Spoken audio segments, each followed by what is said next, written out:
দিনক্ষণ যতই গনিয়ে যাচ্ছি ততই 12ই ফেব্রুয়ারি ত্রয়োদশ জাতীয় সংসদ নির্বাচনের দিনক্ষণ এগিয়ে আসছে। এদেশের মানুষ অধীর আগ্রহে অপেক্ষায় আছে কখন আসবে 12ই ফেব্রুয়ারি। এই 12ই ফেব্রুয়ারিকে নিয়ে মানুষের কৌতূহল, 12ই ফেব্রুয়ারিকে নিয়ে মানুষের আশা।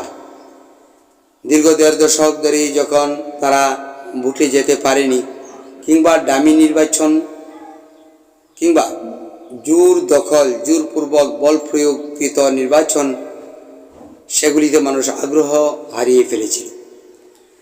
বাংলাদেশ সরকার থেকে যখন বলা হচ্ছে যে একটি ফ্রি অ্যান্ড ফেয়ার, এমনকি অতি উৎসব মুখর স্বচ্ছ নির্বাচন হবে, তখন মানুষের আগ্রহ বেড়ে যাচ্ছে।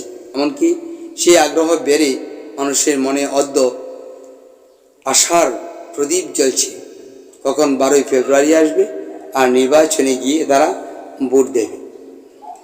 এরকম আশা প্রত্যাশার মাঝে দুটি দল প্রধান হিসেবে কাজ করে যাচ্ছে, জামাতে ইসলাম এমনকি বাংলাদেশ জাতীয়তাবাদী দল বিএনপি। কিন্তু এর ফাঁকে আরেকটি দল আছে, যে দলটি নাকি ধান ও দাড়িপাল্লা খেয়ে ডিঙ্গিয়ে এগিয়ে যাবে। সেই দলটি হলো স্বতন্ত্র। যে বলতে পারেন যে সেটি তো দল নয়, স্বতন্ত্র তো কোনো দল হয় না। হ্যাঁ, স্বতন্ত্রের যত প্রার্থী আছে সকলকে যদি একত্র করা হয় বর্তমান বাংলাদেশে, তাহলে সেটিও একটি বৃহৎ দল বলিয়া গণ্য হবে। কেননা বাংলাদেশের প্রত্যেকটি আসনই একাধিক রূপে স্বতন্ত্র প্রার্থী রয়েছে। তারাও কিন্তু আশা করছে পাশ করে। তাহলে আমরা যদি বলি যে কীভাবে কার পাশ নিশ্চিত হতে পারে, এরকম একটি ধারণা আমরা আপনাদেরকে দিয়ে দেব। বাংলাদেশ জাতীয়তাবাদী দল বিএনপি তাদের যে ভোটের সংখ্যা আছে, সেই ভোটের সংখ্যার মাঝে স্বতন্ত্র প্রার্থী এসে শরিকদার হয়েছে। আওয়ামী লীগ দেশে নেই, কিন্তু আওয়ামী লীগের ভোটগুলি কোথায় যাবে? সেই ভোটগুলিও কিন্তু স্বতন্ত্রে যাওয়ার সম্ভাবনা আছে। অনেকেই জানতো যেহেতু আওয়ামী লীগ মাঠে নেই, সেহেতু আওয়ামী লীগ হয়তো ভোট কেন্দ্রে যাবে না। যখন নির্বাচনী তফসিল ঘোষণা হয়েছে তার পূর্বেও কিন্তু এটি রটেছিল। কিন্তু এরপর কি পরিবেশ এসেছে দেখেন। সেটা হলো যখন আওয়ামী লীগ কর্তৃক, অর্থাৎ যারা নাকি বিজ্ঞ নেতা আছে তাদের কর্তৃক প্রচারিত হচ্ছে যে আওয়ামী লীগ নির্বাচনে অর্থাৎ ভোট কেন্দ্রে যেতে হবে, আর তারা যাবে এজন্যে না মার্কায় ভোট দেওয়ার জন্য। না মার্কায় ভোট দেবে আওয়ামী লীগ, এজন্যই তারা কিন্তু এই ভোট কেন্দ্রে যাবে। আর বিশেষ করে আওয়ামী লীগ যখন না মার্কায় ভোট দিতে যাবে, তখন তাদের যে প্রধান একটি ব্যালট থাকবে, সেটির মধ্যে মার্কা থাকবে, সেটা কিন্তু রেখে আসবে না, সেটার মধ্যে মেরে দেবে। কিন্তু সেই আওয়ামী লীগরা কোথায় ভোট দেবে? একটি পরিসংখ্যান রিপোর্টে দেখা গেছে যে আওয়ামী লীগ যদি কেন্দ্রে যায়, আওয়ামী লীগের যারা মানে কর্মী সমর্থক আছে তারা যদি ভোটে যায়, তাহলে অবশ্যই ভোট কেন্দ্রে গিয়ে না মার্কায় ভোট দেবে, এমনকি স্বতন্ত্র প্রার্থীকে ভোট দেবে। বিশেষ করে এমনও অভিজ্ঞ ব্যক্তিরা বলেছেন যে আওয়ামী লীগের মধ্যে দুটি ভাগে বিভক্ত করা যায়। একটি হলো কট্টর আওয়ামী লীগ, আরেকটি সাধারণ আওয়ামী লীগ কর্মী সমর্থক। আওয়ামী লীগ কর্মী সমর্থক যারা আছে তারা যদি বিএনপিকে ভোট দেয়, তাহলে স্বতন্ত্র প্রার্থী এই বিএনপির যে ভোটগুলি কেড়ে নেবে সেগুলি পূরণ হয়ে যাবে। আর জামাতে ইসলামকে কিছু একটা বলতে হবে, না বললেই না হয়। জামাতে ইসলাম যে দলটি আছে তাদের ভোটের হার কিন্তু অত্যন্ত কম ছিল ইতিপূর্বে যত নির্বাচন ছিল সবগুলিতে। এখন হঠাৎ করে তারা যে স্বপ্ন দেখছে, অর্থাৎ আগামী নির্বাচনের মাধ্যমে সরকার গঠন করার এক অভিব্যক্তি ব্যক্ত করছে, সেটা কি করে সম্ভব? এটাও সম্ভব হতে পারে এভাবে, যেমন ধরেন আওয়ামী লীগ যদি এই জামাতে ইসলামকে ভোট দেয়, এমনকি তাদের নিজেদের ভোট সহ এখানে একটা বিভক্ততা আছে, যেটি বললে আপনারা বুঝতে পারবেন। যেমন বিএনপির মাঝে একটা গ্রুপিং লবিং করে কিছুটা বিভক্তির সৃষ্টি হয়েছে। সাধারণ জনগণ যারা সারা জীবন বিএনপিকে অর্থাৎ ধানের শীষে ভোট দিয়ে এসেছে, তার মাঝে যে বিভক্তিটার সৃষ্টি হয়েছে সেটা হলো যে এতদিন দিয়েছি বিএনপি আওয়ামী লীগকে, এখন পরিবর্তন চাই, অর্থাৎ নতুন কাউকে দিতে চাই। নতুন কাউকে দিতে চাইলে হয়তো জামাতকে দিতে হবে, নতুবা অন্য কোনো একটি দলকে। কিন্তু বৃহৎ দল হিসেবে তো জামাতই মাঠে আছে। এখন জামাতকে যদি এভাবে মানে ভোট দিয়ে দেয়, অর্থাৎ আওয়ামী লীগের একটা সাধারণ অংশ বিএনপির একটি অংশ, তাহলে কিন্তু জামাত এগিয়ে যাবে। এটা কিন্তু অনেকেই ধারণা করছে। বিশেষ করে জামাত ইসলামীর যে লোকজন কর্মী সমর্থক আছে, তারা মাঠ পর্যায়ে স্নায়ুতে ভোটারদের স্নায়ুতে কাজ করছে। ভোটারদের স্নায়ুতে কাজ করছে এভাবে যেভাবে তারা আগামী ত্রয়োদশ জাতীয় সংসদ নির্বাচনে পাশ করতে পারে। যেমন বিশ্ববিদ্যালয়গুলিতে রেজাল্ট হয়েছে প্রত্যেকটাতেই কিন্তু জামাত শিবিরের একটা উৎসব মুখর পাশ ফলো করা গেছে। সেটা যদি সত্যি হয়ে থাকে যে প্রত্যেকটা বিশ্ববিদ্যালয়ে যেখানে জামাত শিবিরের লোকেরা পাশ করেছে, সেই ফলের আবির্ভাব যদি মফস্বলে তৃণমূল পর্যন্ত ঘটে, তাহলে কিন্তু জামাত সরকার গঠন করবে। আর বিএনপি সরকার গঠন করবে কিংবা করবে না, এটা কিন্তু বলা যাবে না। দেশের মানুষ যদিও বলছে যে যা কিছুই হোক না কেন বিএনপি সরকার গঠন করবে, বিএনপি সরকার গঠন করবে, সেই স্বপ্নটা কিন্তু একটা বৃহৎ দল বলে। আর বিএনপির কর্মী সমর্থকও কিন্তু এই দেশে অনেকাংশে বেশি, জামাতের চেয়ে বেশি। সেই হিসেবে সরকার গঠন করা কিন্তু একটা স্বাভাবিক ব্যাপার। যেমন মনে করেন যে 5ই আগস্টের পর থেকে তারেক রহমানকে অঘোষিত প্রধানমন্ত্রী বলে আসছেন দলটি।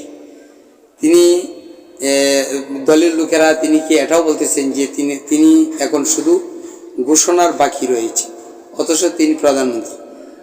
এখন দেখেন, এই অঘোষিত প্রধানমন্ত্রী বলার একটিমাত্র কারণ যে এদেশে যেহেতু এখন আওয়ামী লীগ নেই। আওয়ামী লীগ থাকলে তাহলে আওয়ামী লীগ ও বিএনপির সঙ্গে হাড্ডাহাড্ডি লড়াই হতো, আর নির্বাচনও কিন্তু বিরাট এক জমজমাট পরিবেশে, উৎসব মুখর পরিবেশে মেতে উঠত।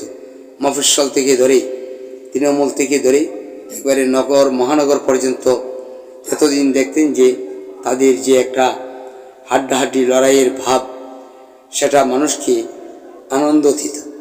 এমনকি মানুষকে বলতো যে এবারে নির্বাচন তো একটা মহা উৎসব মুখর নির্বাচন হচ্ছে। যাক, একটি বৃহৎ দলের সঙ্গে অন্য একটি বৃহৎ দল না থাকলে কিন্তু এরকম ঠান্ডা মেজাজের নির্বাচন হয়ে থাকে, আর এটা আমরা এই বয়সে কি দেখতে পেলাম।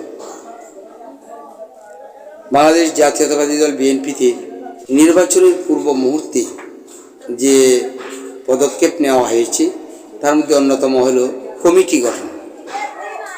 এই কমিটি গঠনকে নিয়ে অনেক বড় ধরনের বিভক্ততার সৃষ্টি হয়েছে।